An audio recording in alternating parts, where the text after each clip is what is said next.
Hi, everyone, and welcome. People are joining in, so we're going to give it a minute or two so everyone can join this session.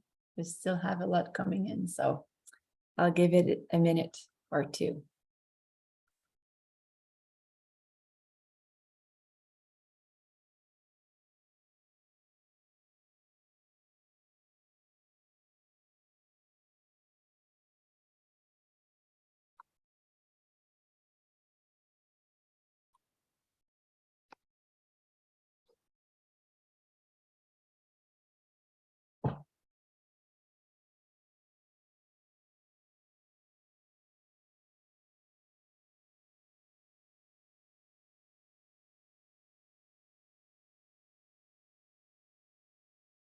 Welcome to the new people that are joining in.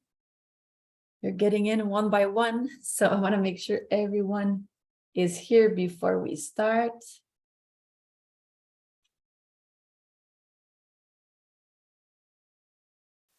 Okay, 12:01, let's do it. All right, welcome everyone.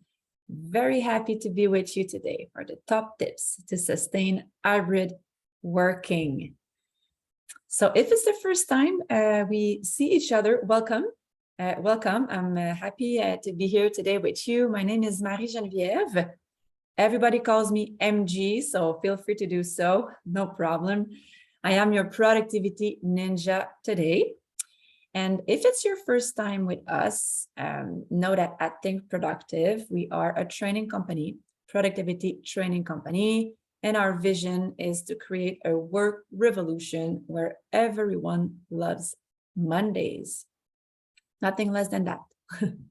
Today, let's focus though on one topic, hybrid working. How can you manage your personal hybrid productivity, the illusion of control, and how do you feel about delegation and trust? This is what we're going to talk about today and reflect about, because hybrid working, is it new? Is it not new? We don't really know because it is still changing and evolving, isn't it? I think for most of us, we used to be 100% in person at the office, then 100% of the time remote. But now we have to go back a little bit, no? Don't you? I'm curious to hear about your situation. You can chat today. The chat is open, so feel free to go in a chat at any time and share comments, ideas. If you want to add to what I'm saying, you are more than welcome. This is a teamwork today. We want to exchange our best tips and tricks and how we're feeling about that hybrid world. So feel free to share in the chat. And the question and answer section, the Q&A section is there if you want to ask me a specific question. So yes, Courtney, you are automatically on mute. Yeah, you are muted. Don't worry, nobody can hear you. You have to unmute yourself if you want to talk. So don't worry, everyone is welcome and everyone is, I don't see you, I don't hear you, so no worries. So about hybrid, it is new, but not new. We have to go back, and maybe you're not going back to the same environment. I used to have my private office. Now I am back in a collaborative workplace. Oh, okay, that's new. So things are still a bit new here and there. Things are changing. So I think that it's a good time to take a step back and reassess. Where are we going with that? And how can we sustain our productivity, our well-being into this new world that is here to stay? Why is it important to focus on your personal hybrid productivity? Because reality check number one, you've got way too much to do and way too much to think as well, I'm sure. But trying to get everything done will ruin your productivity. That's a great quote from Grace. She's a ninja in the UK, one of our colleagues, and she's so right about this. There is absolutely no way on earth you can put the same time and energy on every little thing that you have to do, okay? That's the first thing. Second, you live and work in an interruption heavy very heavy environment. The more you react, the less you do. And the channels that you use to do your job are actually the channels that prevent you from doing your job. So how can we find the best way here to find our way and to keep our concentration and focus on what we have to do, okay? These are the two reality check. Let's take a moment here before we go further and reflect about what distracts you the most. This is the first thing we have to ask ourselves. And how could you protect yourself from these interruption and distraction? Maybe you can go dark and work offline sometimes. Maybe you can turn off notification. But the thing here is we now have many different environments of work. So what I suggest, take a pen and paper and look at your different environment. We have the virtual environment. So virtually, we are distracted all the time by the pop-ups, maybe notification, you are in a chat all day. This is one of your environment. In your physical environment, you are at home sometimes, and sometimes at the office. Sometimes you work from a coffee shop, maybe other places here and there. So list all your working environment and think about what are the distractions in every one of them, because they could be different. Maybe when you are at home, you have the cats and the kids, very busy. When you go to the office, it's people knocking on your door. It will be different. And then think about the strategies that you can put in place in order to decrease the amount of distraction that you have throughout the day. So I will give you 1 minute to do this work. Maybe you will need more time, of course. This is your homework for after the session, but let's start by just initiate this work. I will give you 1 minute to do so.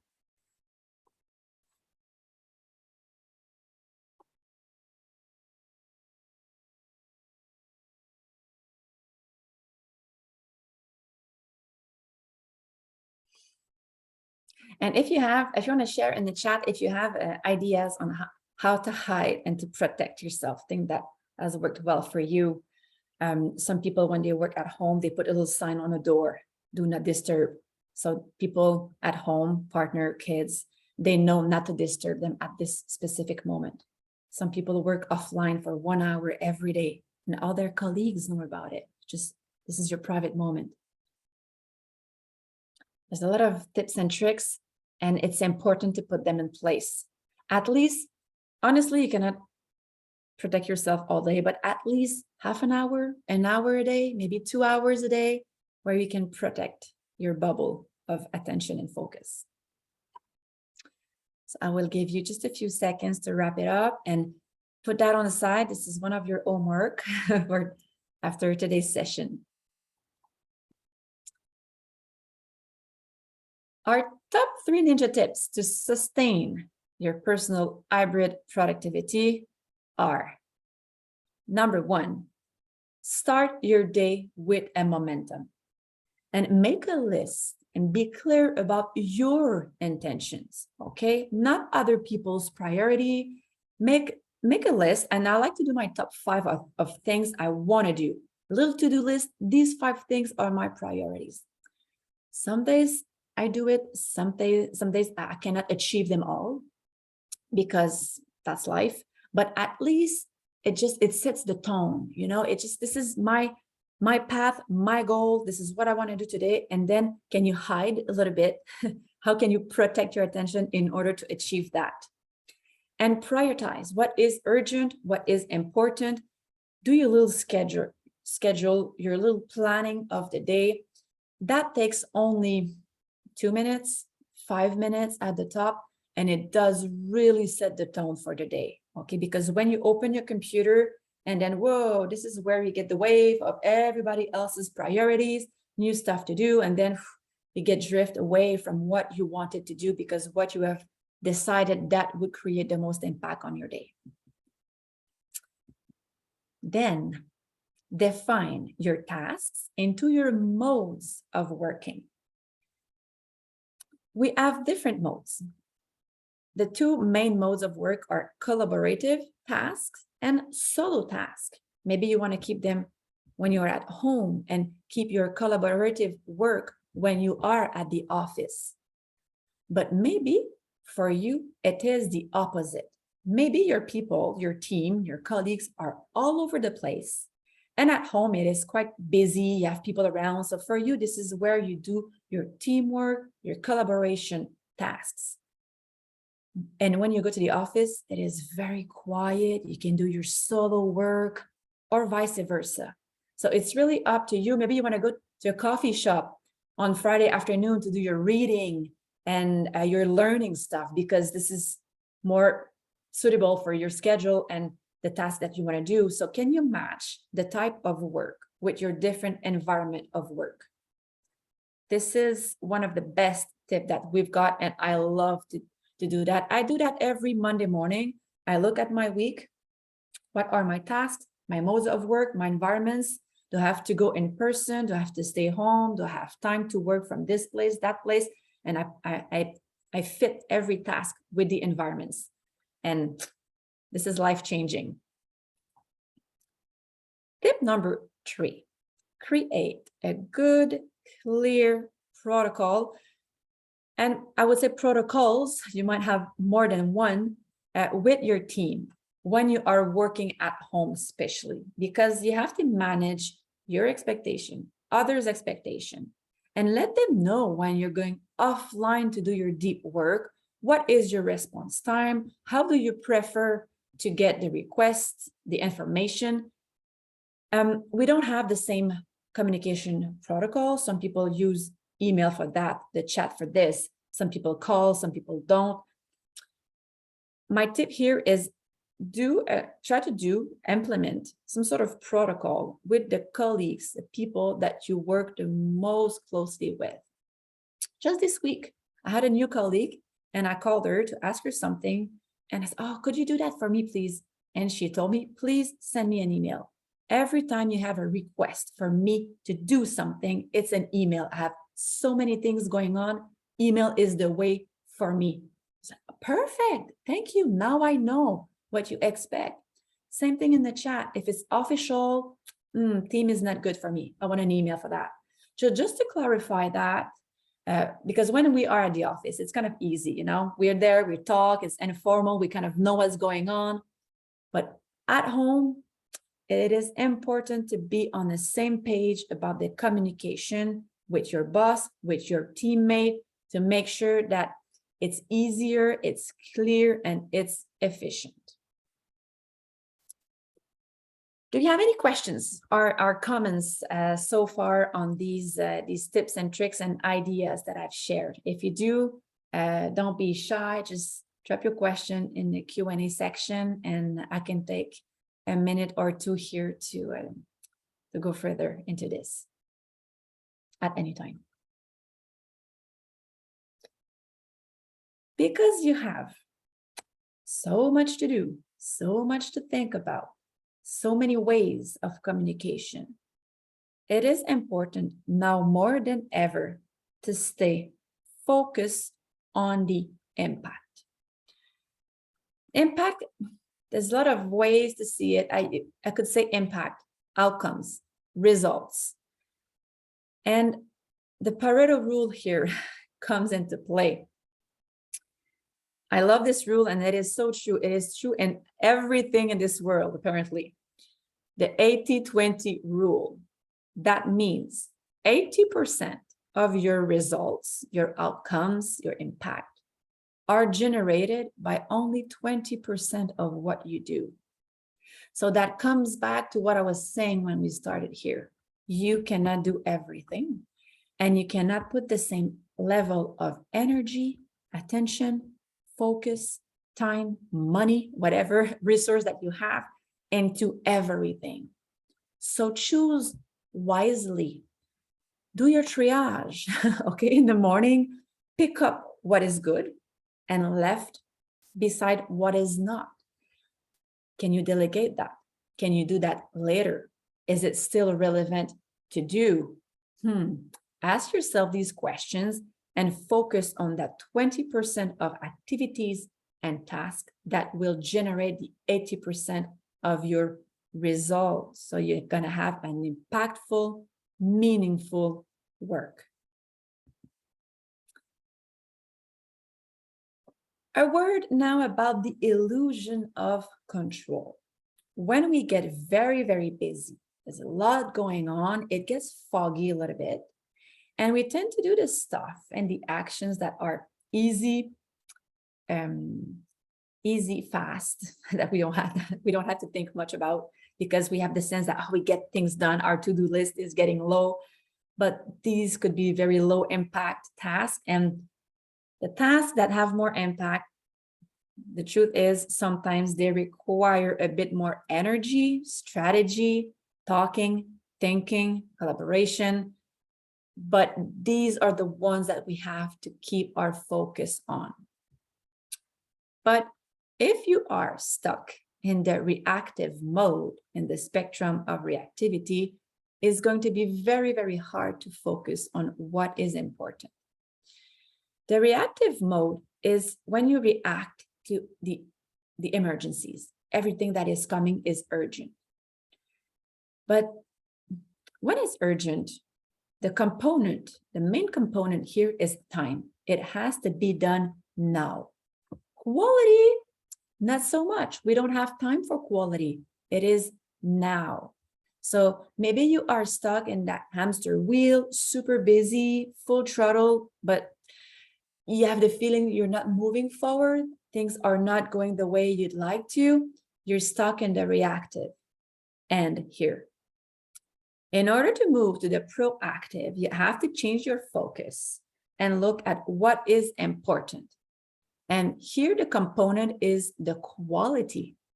The quality of work will create that great result. I know sometimes we all have emergencies and we get reactive to a few things. I think the goal here is just to find a balance and try to tend a little bit more to that proactive, strategic thinking, important planning stuff that will help us work on that 20% of activities that create the more result at the end of the day. Talking about the illusion of control, the empty office. Have you experienced that? I went to the office the other day. I was alone there, no one. And then you feel, why am I here? Are the other people working? Where's everybody? What are they doing? Even after 3 years almost of remote work, still, we're not 100% good with that. Maybe you are, maybe you're not. It's different for every people, but there's a quote that I love from Jason Fried. People say, how do I know that the people are working if I cannot see them? But the question is, really, well, how do you know that they are working when you see them, when you can see them? Because before, just the fact that we were there from 9 to 5 meant I'm working. Just being there meant I'm working. Now things have changed. This is now we have to focus on the outcomes, the impacts, the result, because we cannot see each other anymore. But that's okay. We just have to get used to that. But that interfered a little bit with the level of control and the supervision and the monitoring of activities. And this is where we have to make sure that in the hybrid world, we have found our Goldilocks control zone, which is the just about right zone. If you lead people, or of course, if you are being managed by someone, I am sure this applies both ways, because if the control that is being exerted on you, you don't feel good about it, you should try to talk about it and readjust, okay? So it works both ways. Tight control is micromanagement, kind of out of date. It's always been, but even more today, it's hard to micromanagement virtually. So there was a new trend. I can't see my people, so I'm gonna lay back, lose control. I cannot control, I do not control anymore. I don't know what to control. But that created a feeling of abandonment, which is no good either, okay? So both ends are not where we want to stand.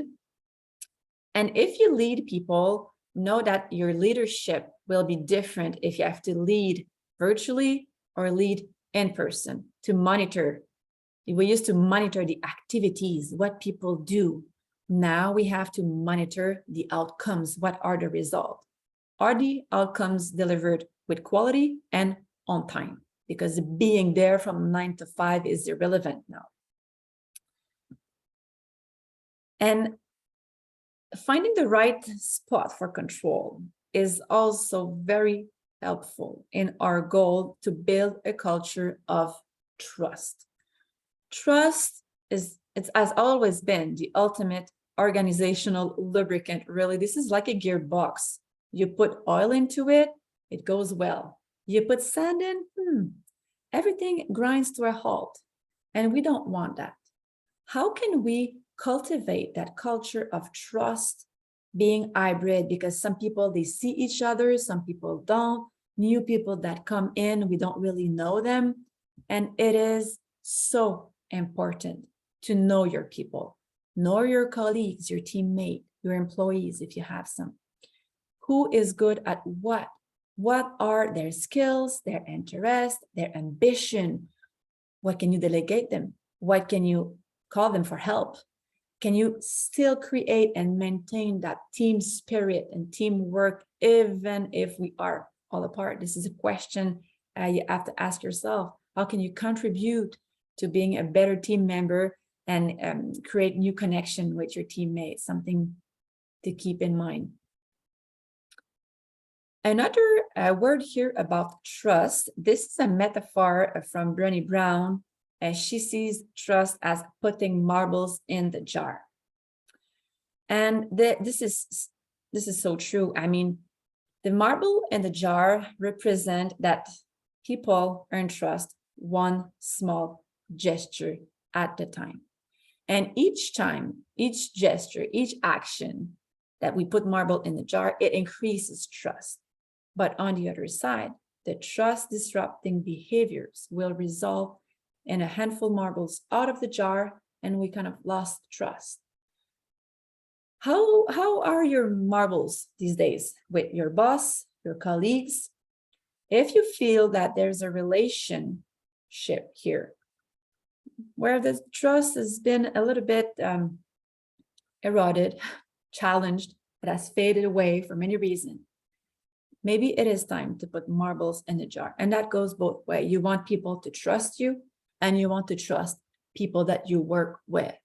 Like we've said, we don't see each other. Sometimes we feel a bit disconnected, but trust is really important. So we know that we can count on each other, and the results are going to be there even if we don't see each other as we are used to.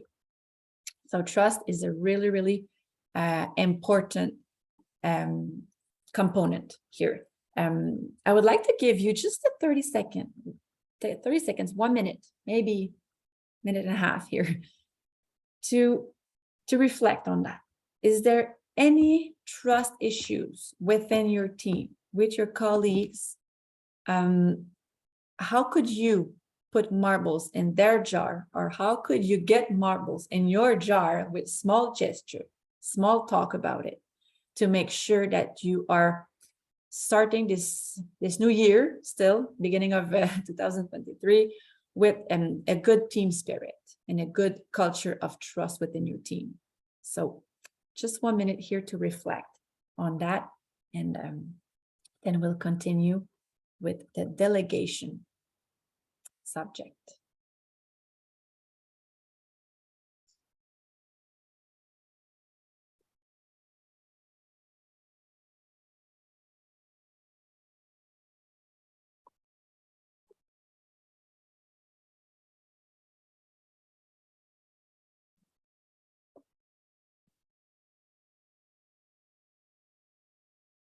And think about that, or keep in mind that you have to build trust. Maybe you have to maintain trust or to rebuild trust with new colleagues, old ones, new people around. How is this affecting your motivation, engagement, teamwork? The more you think about it, the more you will realize that this is really the lubricant of everything to work with clarity, calmness, certainty, efficiency. So a few seconds here to wrap up your ideas, wrap up your mind about it. Yeah, Barbara, she's here with us today, and she says, I find sharing successes helps to build trust. It's true. And especially when we work remotely, we have different units and teams. And it happened to me the other day. I had a huge project and I pressed like the last dot on the document. It's like, yay. But I was home alone. Nobody to share that with. It's like, okay. Too bad, so sad. But to share the success and to stay connected with each other, it is important to keep that in mind. Good point. Final word here on delegation. Delegation, very important. It has always been, nothing new here.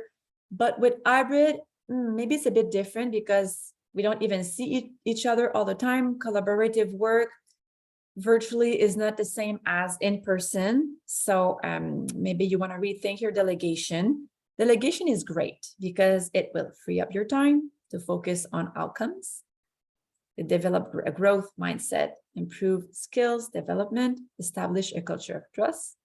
This is what we want. And it builds an organization of thinker.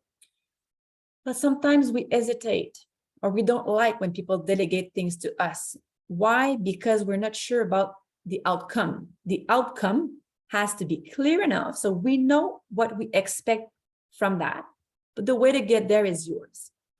And I like this image here because when I said you should improve security, I meant put a latch on the door and the guy is building a wall. So yeah, we have different perspectives, okay? So how can we make sure that everybody feel confident about delegation? Clarity. Clarity is kindness and clarity is the key. We have to set up our boundaries, clear boundaries, okay? Here, it's your choice what to do within this boundary. Do what you think is best. Do what you want. I will support you.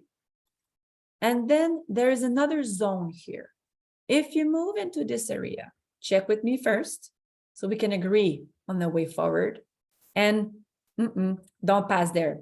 Now this is my zone. So when this is clear and when the outcome is clear, you should be able to delegate with confidence and be able to do the job that has been delegated to you with confidence as well. So our last minute here of thinking, it's about the outcomes that you can delegate.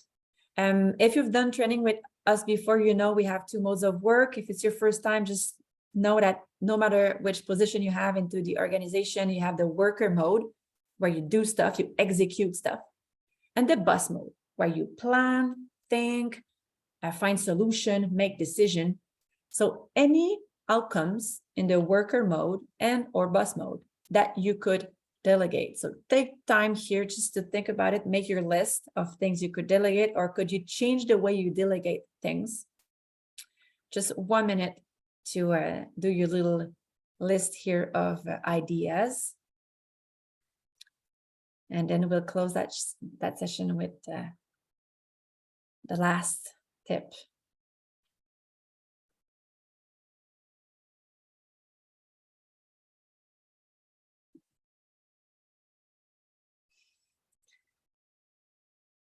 Time flies, so I'll give you just a few seconds here to wrap your notes, but make sure you keep maybe half an hour, maybe you need more time, an hour today or this week to complete these homeworks and reflection.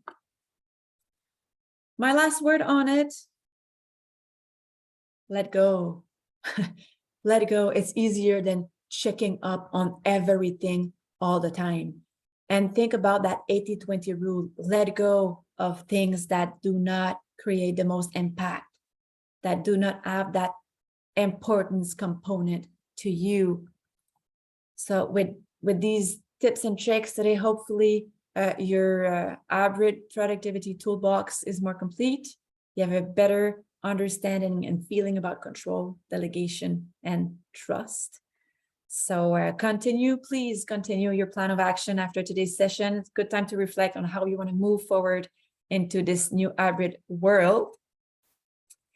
And if you want to learn more about all our content, we have coming up on March 22nd, the one and only program that is the more complete, like the one and only 6 weeks to Ninja. This is our best program.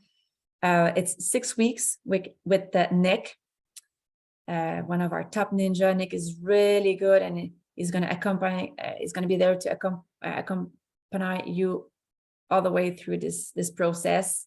And today we have a discount, a 15% discount. If you'd like to sign up with the code here, 6 week to Ninja 15, the code here, you can use in order to get this discount. And before you go, just also you have the link. Thanks, Barbara. You have Marie, you have done this with Nick. Yeah, it is great. It is so complete, so complete. Barbara put in the chat the link for the 6 week to Ninja, and we'll put a second link, which is the link for the survey of appreciation. We always enjoy and take good notes of all your comments, thoughts about our sessions in order to improve ourselves, of course. So you have the link for the evaluation. You can just copy and paste the link maybe before we close it up, because once we close the session, you might lose the link. So if you want to open them, copy them somewhere to make sure you have them. Plan some time in your calendar, in your diary right now to do your homeworks. I will not check up on you, but I should, to make sure you complete your reflection and thoughts and ideas on how to sustain productivity in the years to come in this hybrid world. So it was a pleasure to be with you today, as always.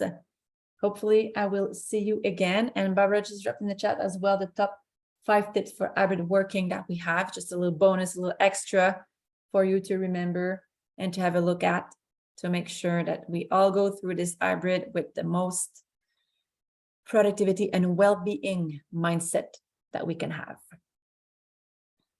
Thanks, MG. Thanks, everybody. I just want to let you know that please grab all that great stuff out of the chat, and we have recorded this, and we will be putting it this afternoon onto YouTube, and I will be sending everybody out the link. Yeah, if I was too fast for you, so sometimes I'm too, but we have so many things. We want to share everything, so we have to keep a good pace. But yeah, the replay will be available for you, so that's good. So thank you, everyone, once again for being here, and all the best, and see you next time, next month. For next month, Nick is going to be there for the next 30-minute free session. So thank you, everyone.